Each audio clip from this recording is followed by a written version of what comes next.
Hello नमस्कार दोस्तों, मैं आप सभी का स्वागत करता हूं मेरे YouTube channel zero education point पर। आज हम लोग जीके जीएस के पार्ट 5 सॉल्व करेंगे। जैसे कि आप लोग जानते हैं टोटल 20 प्रश्न होंगे। सभी प्रश्न इम्पोर्टेंट होंगे। कोई भी कंपटीशन एग्ज़ाम हो, जीके जीएस से सवाल पूछे ही जाते हैं, तो सभी के लिए इम्पोर्टेंट है। चलिए देखिए आज किस प्रकार का प्रश्न होगा। बिहार और बंगाल में मिथिला क्षेत्र में किस भारतीय कला का प्रचलन है? भारत और पाकिस्तान के बीच 1960 में जो सिंधु जल समझौता हुआ था, उस संधि पर किस शहर में हस्ताक्षर किए गए थे? निम्नलिखित में किसमें प्रोटीन नहीं होता है? चलिए इसी टाइप का सवाल को सॉल्व करते हैं। देखते हैं आज का पहला प्रश्न।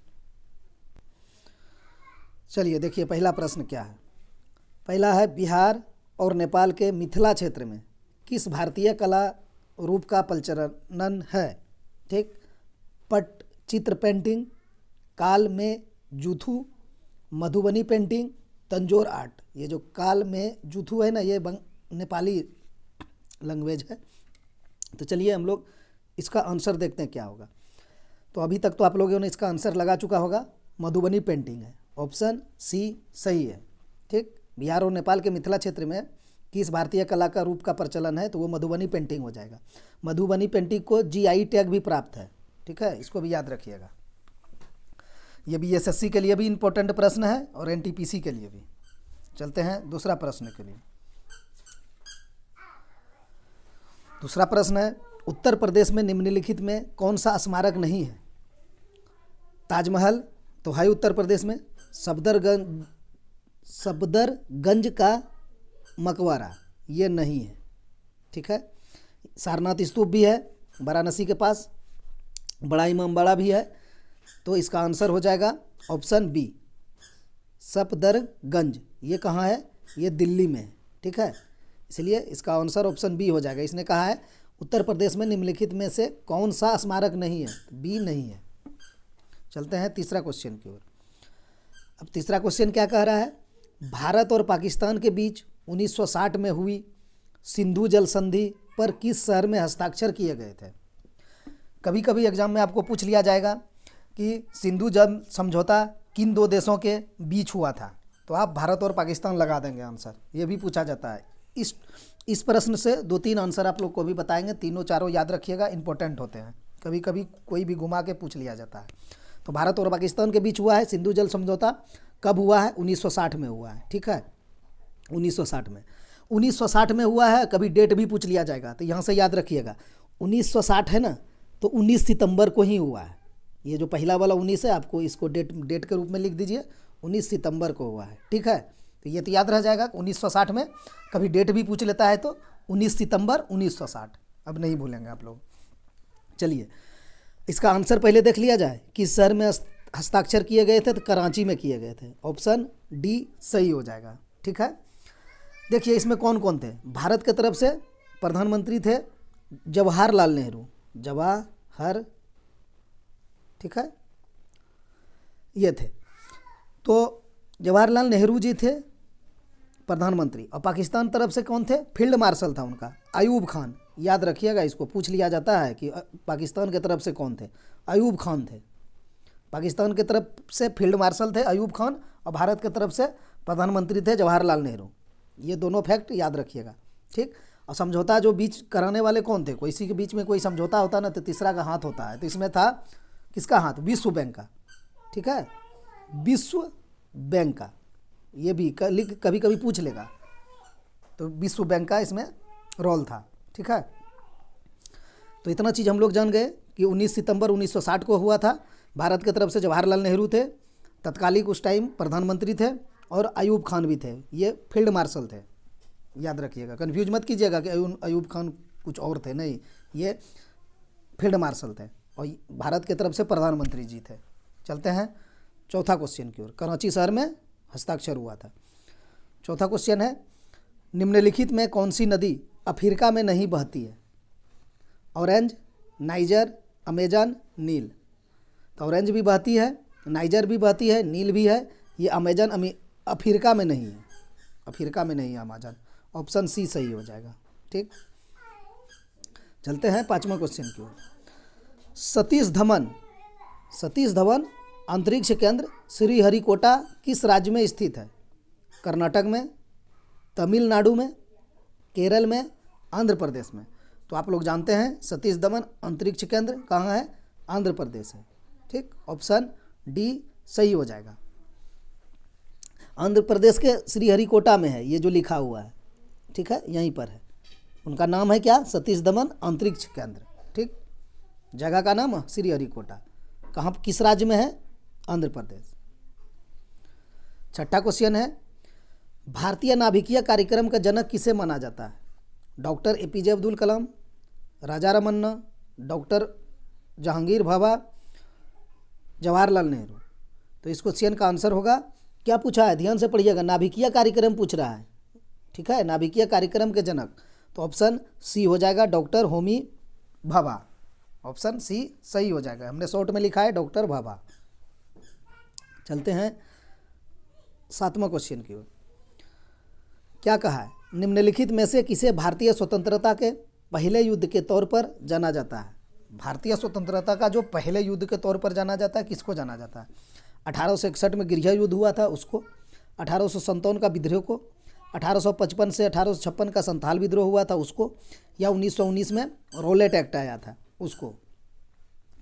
तो आप लोगों ने क्या आंसर लगाया इसका? ऑप्शन बी सही हो जाएगा।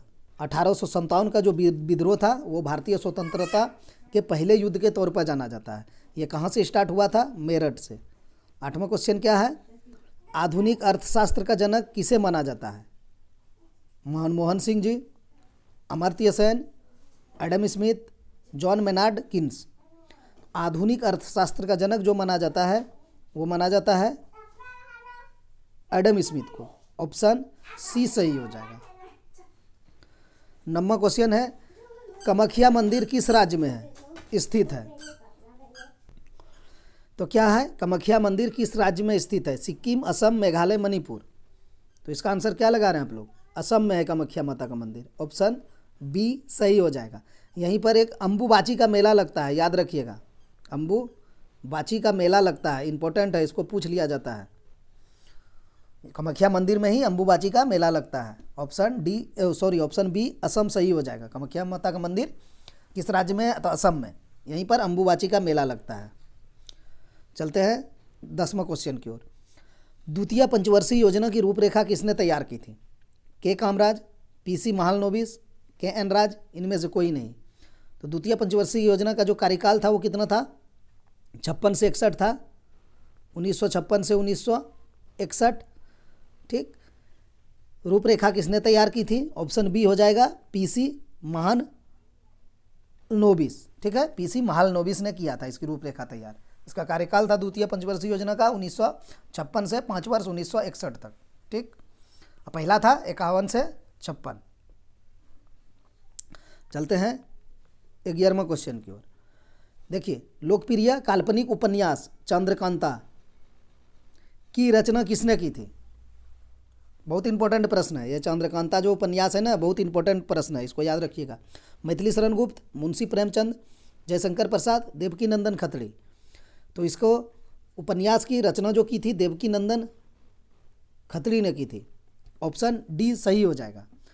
बट इस उपन्यास के बारे में ये चीज़ भी दिया गया है कि जो हिंदी भाषी नहीं भी थे ना, जो गैर हिंदी भाषी थे, कहने का मतलब हिंदी भाषा नहीं जानते थे, उसने भी इस उपन्यास के बदौलत हिंदी सीख ली है। बहुत इसका इम्पोर्टेंस इतना था इस उपन्यास का, चंद्रकांता का। ऑप्शन डी सही हो जाएगा। चलते हैं 12वां क्वेश्चन की ओर। डीएनए का मॉडल प्रस्तुत करने में 1962 ईस्वी में नोबेल पुरस्कार मिला। डीएनए का मॉडल प्रस्तुत करने में 1962 ईस्वी में उनको नोबेल पुरस्कार मिला था। कौन है? वाटसन एवं क्रिक, डॉक्टर एच.जी. खुराना को, एच.जी. खुराना मतलब समझे, doctor Hargobind Khurana, Robert Hooke को, बिग्राल एंड बम किंग को। तो इस क्वेश्चन का आंसर हो जाएगा वाटसन एवं क्रिक को। ऑप्शन ए सही हो जाएगा। ठीक है, क्रिक कहाँ के थे? फ्रांस के, फ्रांसीसी वैज्ञानिक थे। डीएनए का मॉडल प्रस्तुत करने में 1962 ईस्वी में नोबेल पुरस्कार मिला वाटसन एवं क्रिक को। ऑप्शन ए सही हो जाएगा। अगला क्वेश्चन है, अनुवांशिकता के जनक या जन्मदाता किसे माने जाते हैं? Lamarck, Darwin, Khurana, Mendel. तो आनुवंशिकता के जन्मदाता ग्रेगर जॉन मेंडल, यानी ऑप्शन डी सही हो जाएगा, मेंडल को माना जाता है। 15वां क्वेश्चन है, बलमन का मूल नाम था? इब्न बतूता, इमादुल मुल्क, बाहुद्दीन, शेर खान। तो बलमन का मूल नाम था बाहुद्दीन। ठीक है, क्या बोलेंगे? बहाउद्दीन, ये सही उच्चारण हुआ, बहाउद्दीन। ऑप्शन सी सही हो जाएगा। बौ से बलबन, बौ से बहाउद्दीन, याद ही रह जाएगा। चलते हैं 16वां क्वेश्चन की ओर। देखिए, आसनसोल प्रसिद्ध है, पश्चिम बंगाल में है ना आसनसोल, WB पश्चिम बंगाल में है आसनसोल। कोयले की खानों के लिए, बिहार की राजधानी के लिए, निकटवर्ती नगर के लिए, बालुई क्षेत्र के लिए। तो आसनसोल जो प्रसिद्ध है वो कोयलों की खाने के लिए। ठीक है, कोयला मिलता है वहाँ पर। ठीक है, कोयला, वो पूरा बेल्ट है ना, वहाँ पर कोयला है आसनसोल के आसपास। चलते हैं 17वां क्वेश्चन के लिए। 17वां क्वेश्चन है, कोई भी व्यक्ति लोकसभा का चुनाव लड़ सकता है यदि उसकी आयु हो 30 वर्ष, 21 वर्ष, 35 वर्ष, 25 वर्ष। तो लोकसभा की चुनाव लड़ने के लिए जो आयु है वो कितना है? 25 वर्ष। ठीक है, ऑप्शन डी सही हो जाएगा। चलते हैं 18वां क्वेश्चन की ओर। अच्छा, इसमें और एक चीज़ जोड़ दिया जाए, ये तो आपका लोकसभा है। राज्यसभा पूछे तो